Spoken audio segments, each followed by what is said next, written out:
नमस्ते प्रणाम। हम किरण शर्मा, हम मंजू शर्मा अपना चैनल पर स्वागत कर छी। नमस्ते प्रणाम सब दीदी भाईजी जते दाई माय चाची बहिन सुनबी सब गोटन के प्रणाम करै छी। और देखे छियै एक दिन साथी 2 दिन होली खेले छै। काल होली खेललखिन है, बरजोरी केलखिन है। अखन तक देखिन का देह से रंग नहीं हटल छै, न कि अखनो रंगे खेल के आयल छथिन। हाँ यो हम 2 दिन होली खेली छी। एक दिन समन जरले तहु दिन खेललखिन। काल दुलार से सबके रंग हदल काल प्यार से। अहाँ सब कुछ कमेंट करके कहियो, होली एक दिन होय छै 2 दिन नहीं।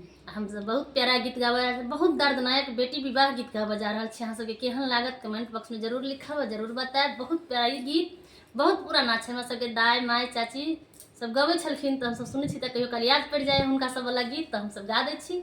बहुत पुराना गीत छै, अहाँ सब जरूर सुनब, जरूर कमेंट करब गीत केहन लागल।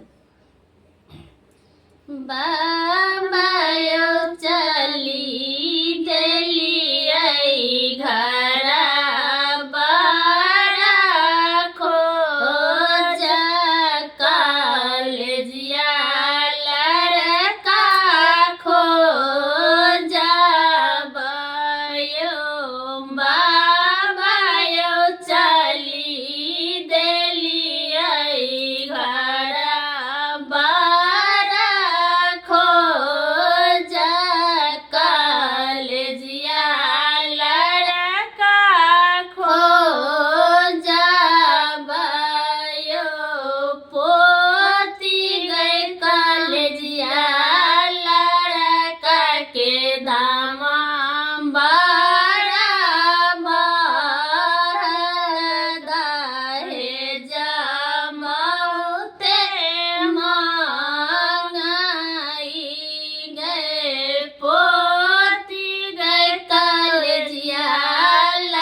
दस लाख नागद कलजिया लड़का खोजब गए, बेटी गए कहाँ सा जुटबै।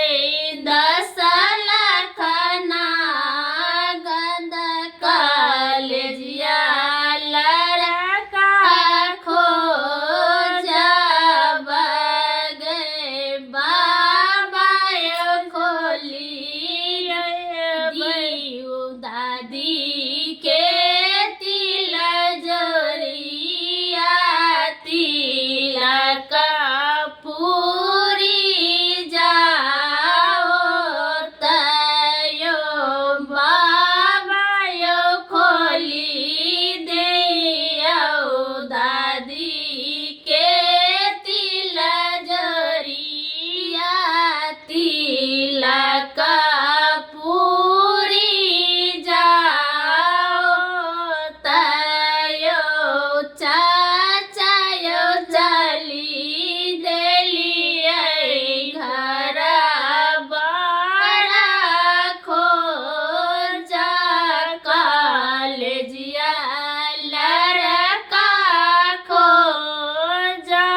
चाची